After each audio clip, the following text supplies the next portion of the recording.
Shalom Akim. I want to give all honor and glory to Yahweh by some, Yahweh Shai by some, Harakak Kwadash. I also want to give double honor to the apostles of Great Millstone who rule well. And I want to say peace and blessings. Salutations to the hopefully elect. This is Zahab, Spirit Wind Judah of the GMS Mississippi Camp. And today I want to go into a lesson going into temperance, man. Which another form of temperance is self-control. All right, it's something that's been deprived of the men of our nation, well, the men and the women of our nation, is self-control. All right, so through the spirit of Yahweh Bahasham Yahweh Shai, I want to further expound on what it means to have self-control. So without further ado, this is the book of Wisdom of Solomon, chapter 8, verse 7.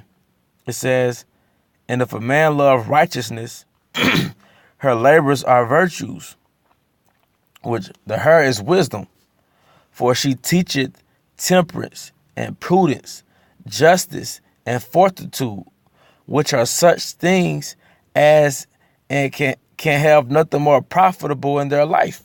All right. But this is what they call the four virtues, and this is where they got it from. They got it from the book of Wisdom of Solomon, the 8th chapter. All right. I'm going to read that again. "And if a man love righteousness, her labors are virtues, for she teacheth temperance and prudence, justice and fortitude." And the word that I want to expand on is the word temperance. All right. So let's see if we can get the definition for the word temperance, man. It says temperance. This is the Webster's Dictionary. It says moderation in action, thought, or feeling. Habitual moderation in the indulgence of the appetites or passions. See, we're coming back to our heritage. We're practicing some of the principles that's a part of our heritage, which is a part of the Eastern way. Because the contrast between the West and the East is self-control. See, in the East, we're taught to practice discipline. Even in Eastern cultures now, a lot of Eastern cultures practice discipline, practice self-control. All right, they understand that this is an elite aspect of human existence. Whereas the West, mainly America, tells you to obey your lust, do what thy will, be a slave to your passions. That's why everything around you tells you to basically be impulsive and so-called thirsty, okay? For lack of better words. So I'm going to read the second definition again. It says habitual moderation in the indulgence of the appetites or passions. All right. Moderation in or abstinence from the use of alcoholic beverages. Okay. All right. So I'm going to go back to Wisdom of Solomon. All right. Wisdom of Solomon 8 and 7. "And if a man love righteousness, her labors are virtues, for she teacheth temperance and prudence, justice and fortitude." All right. Because in order to have self-control, in order to be healthy, you have to have self-control.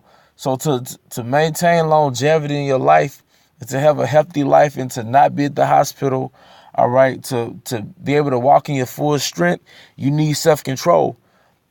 Because in this society, in this country, life and death is laid before you. It's not illegal to do the things that'll ruin your life, man, or that'll destroy you.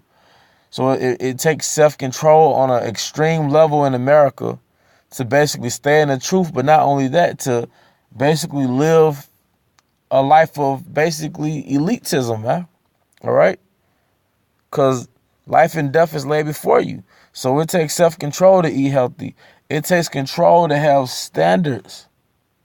It takes control to have standards, something that's not taught in America, because in America it is basically pushed that men are peasants and a woman is the prize. But something that is not taught in America, but it's taught in our heritage, is that men ought to have standards. We ought to have standards. Israelite men ought to have standards on how we conduct ourselves in our lives, man. And what are we going to take and not take, man? All right? And it takes a level of self-control, self-discipline to have standards, man. Even when it comes to women, Israelite men ought to have standards, man. Leave the whores for the peasants. basically, according to the word, all women are whores. But even as men in Babylon, man, we ought to have standards with women, standards of the music we listen to, standards of the food we eat, standards of what we'll put up with in this life, man. But in order to have standards, you have to have discipline. All right. It takes self-control. It takes self-control, or it takes self-control to have self-respect, or vice versa. It takes self-respect to have self-control. See, that's why it's called a virtue, man, because everyone can't do it, man. Everyone can't do it. This is what it means to be a man. This is some of the principles of manhood, man. These virtues. But the virtue that I'm going to get into is self-control. All right? It takes self-control if a brother is bodybuilding, all right, to not eat fatty foods or sugary foods, but to eat the healthy foods, man. It takes self-discipline to put yourself under a regimen despite how you feel, and watch the videos and read, and you might work out, you might run. It takes self-control, but that's building an optimum human being. It's building an elite brother, man. Okay? And from there, I'm going to go to the Blue Letter Bible. I'm going to get 1 Corinthians 9:25. And it says, and every man that striveth for the mastery is temperate in all things. There go the words temperate. Now they do it to obtain a corruptible crown, but we an incorruptible. So I'm going to see what this word temperate means in the Greek, man. Going to see what this word temperate means.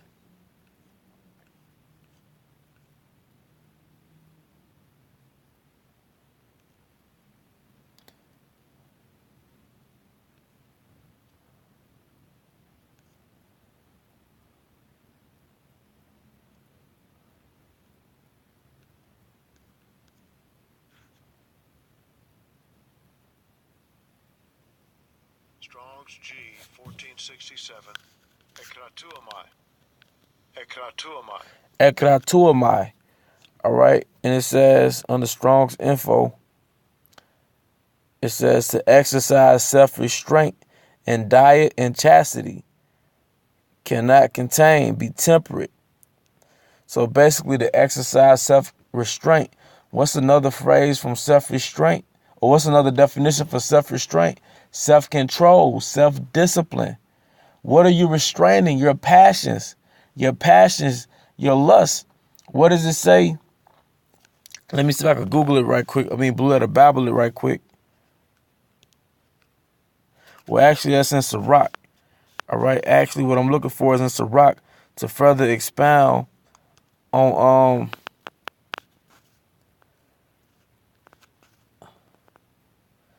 this word temperance, to further expound on this word temperate, man. All right, this is I'm gonna give an example of what it means to be temperate, man. And this is very important for the situation that we're in Babylon right now. All right. Just give me 1 second, brothers.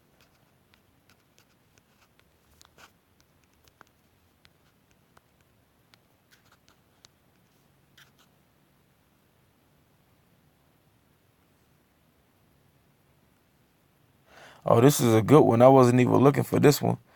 But this is Sirach 23:6. It says, this is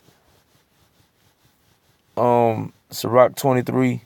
It says, let not the greediness of the belly, nor the lust of the flesh take hold of me, and give not over me thy servant into an impotent mind.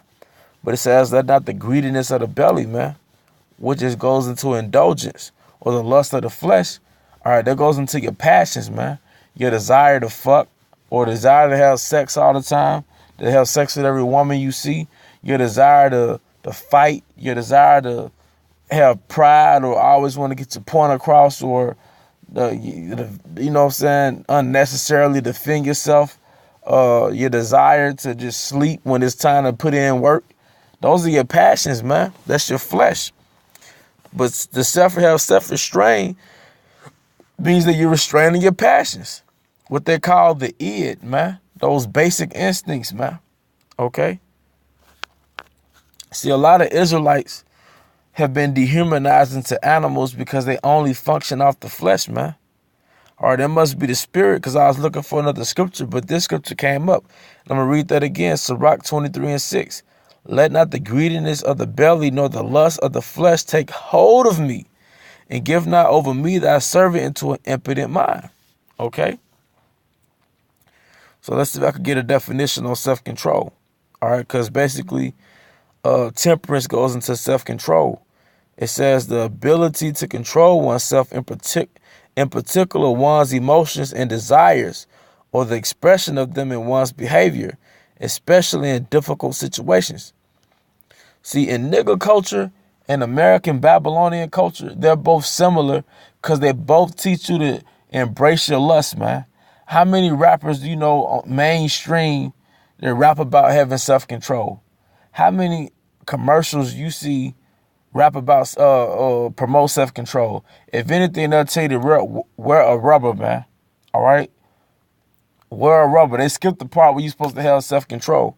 See, if self-control is pushed amongst the Israelites in America, we really wouldn't need Section 8 like that, man. We really wouldn't need all this contraception.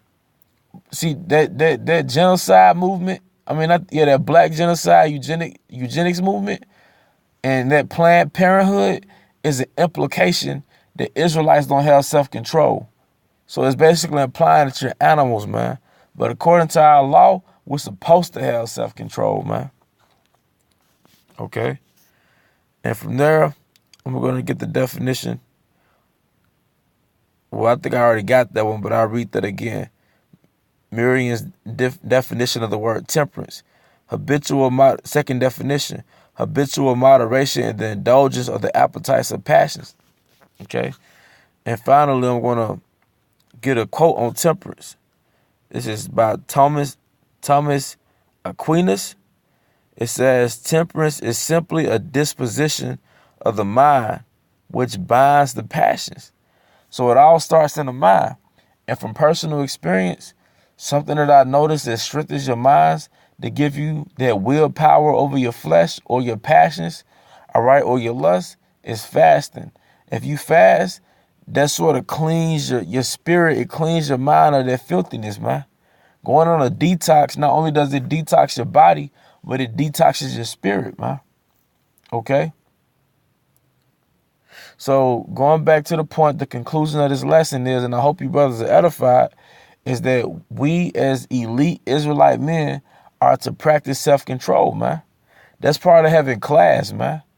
How they say once you have class, part of having class is that self-control, man. And that's an elite characteristic because a lot of people don't have the discipline to have that form of temperance, that form of self-control. But, with that, I hope you brothers are edified. Until the next lesson, shalom.